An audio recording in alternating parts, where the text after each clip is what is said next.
আসসালামু আলাইকুম রহমতুল্লাহি ওয়া বারাকাতুহু। উপস্থিত ভদ্র মাদ্রাসার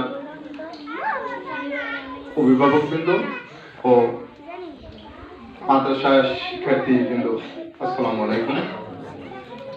আসলে এই মাদ্রাসাটা আপনাদের সহযোগিতায় এই পর্যন্ত আগে আসছে, তার জন্য আল্লাহ তাআলার কাছে লাখ কোটি শুকরিয়া।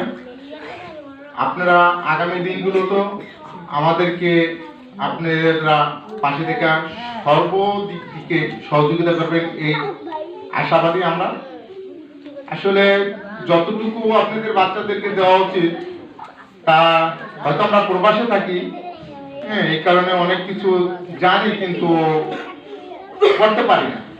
তবে আগামীতে আমার চাচা যারা এই মাদ্রাসার সাথে সংযুক্ত আছেন তারা বললেন যে আগামীতে একটা গাড়ির ব্যবস্থা, ইনশাল্লাহ আপনাদেরকে আমি কথা দিচ্ছি আগামী 1 বছরের ভিতরেই একটা গাড়ির ব্যবস্থা করে দেবো। আর এখানে খাদ্য খাবার কাকা পূর্বেই বলে গেছেন, কেউ কিছু করলেই তার সমালোচনা হয়, কারণ তার ভুলও কিছু হয়।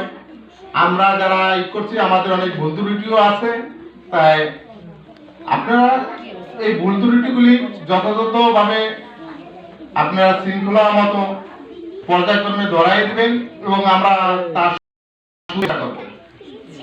এবং বহিরাগত যে ছাত্রছাত্রীরা আছে তাদেরকেও অসংখ্য ধন্যবাদ। আমাদের পার্শ্ববর্তী সাতবাড়িয়া থেকেও একজন ভদ্রলোক তার সন্তানকে দিছে। আমরা আগামীতে আশাবাদী এখান থেকে বিগত দিনে বেশ হাফেজ বের হয়ে গেছে, যা আমাদের এলাকারও না, বিভিন্ন জেলার বাংলাদেশের আনাচে কাছে বরিশাল বলেন, ফরিদপুর বলেন, আদার অন্যান্য জেলার এই মাদ্রাসার জন্য সুনাম বয়ে আনবে।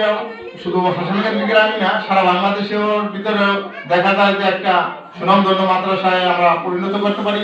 আমাদের সকলের মনোভাব থাকবে এই মাদ্রাসাকে সুন্দর এবং সুষ্ঠুভাবে আগামী দিনগুলোতে যাতে আরো সুন্দর করে নেওয়া আগাই নিতে পারি, তার জন্য আপনাদের সকলের আবার ও সহযোগিতা কামনা করে আমি আপনাদের কাছে দোয়া চেয়ে মাদ্রাসার মঙ্গল কামনা করছি এবং সকলের উজ্জ্বল ভবিষ্যৎ কামনা করছি। এবং বাচ্চাদের উদ্দেশ্যে একটা কথা বলবো, তোমরা মানুষের লক্ষ্য দৃষ্টি একটা থাকতে হবে যে আমিও অমুকের মতো হব, মাওলানা আজহারির মতো হব, দেলাওয়ার হোসেন সাইদির মতো হব, এরকম একটা লক্ষ্য রাখা তোমরা সামনে এগিয়ে যাওয়া।